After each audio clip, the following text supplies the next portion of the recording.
வணக்கம். ஆகாஷ்வாணி புதுச்சேரி செய்திச் சுருக்கம் வாசிப்பவர் வான்மதி. குஜராத் மாநிலம் அகமதாபாத் அருகே உள்ள பழங்கால நகரமான லோத்தலுக்கு சென்றுள்ள பிரதமர் திரு நரேந்திர மோடி தேசிய கடல்சார் பாரம்பரிய வளாகத்தின் பணிகளை ஆய்வு செய்தார். 4500 கோடி ரூபாய் செலவில் உருவாக்கப்பட்டு வரும் அவ்வளாகம் கடல்சார் பாரம்பரியத்தை உலகிற்கு வெளிப்படுத்தும் என்பது குறிப்பிடத்தக்கது. இந்திய சினிமாவில் சிறப்பான பங்களிப்பை வழங்கியதற்காக பிரபல நடிகர் திரு மோகன்லாலுக்கு 2023ஆம் ஆண்டிற்கான தாதா சாஹேப் பால்கே விருது அறிவிக்கப்பட்டதை அடுத்து பிரதமர் திரு நரேந்திர மோடி அவருக்கு வாழ்த்து தெரிவித்துள்ளார்.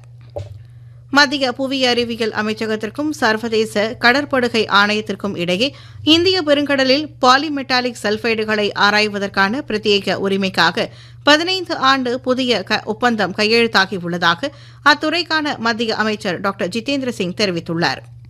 பிரதமர் திரு நரேந்திர மோடியின் தலைமையின் கீழ் 25 கோடி மக்கள் வறுமை கோட்டிலிருந்து மீட்கப்பட்டுள்ளதாக மத்திய தகவல் ஒலிபரப்புத்துறை இணையமைச்சர் டாக்டர் எல் முருகன் தெரிவித்துள்ளார். புதுடெல்லியில் இன்று மோடி நாமிக்ஸ் உள்ளடக்கிய வளர்ச்சியின் பயணம் என்ற நூல் வெளியீட்டு விழாவில் கலந்து கொண்டு பேசுகையில் அவர் இவ்வாறு கூறினார்.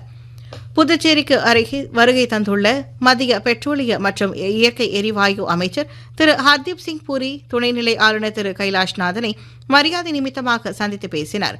முன்னதாக உள்துறை அமைச்சர் திரு நமச்சிவாயம் மத்திய அமைச்சரை நேரில் சென்று பார்த்து பூங்கொத்து கொடுத்து வரவேற்றார்.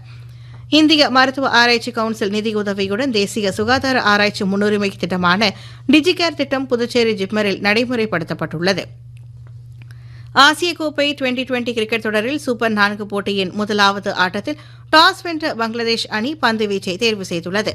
சற்று முன்வரை இலங்கை அணி 9.1 ஓவரில் 3 விக்கெட் இழப்பிற்கு 65 ரன் எடுத்திருந்தது.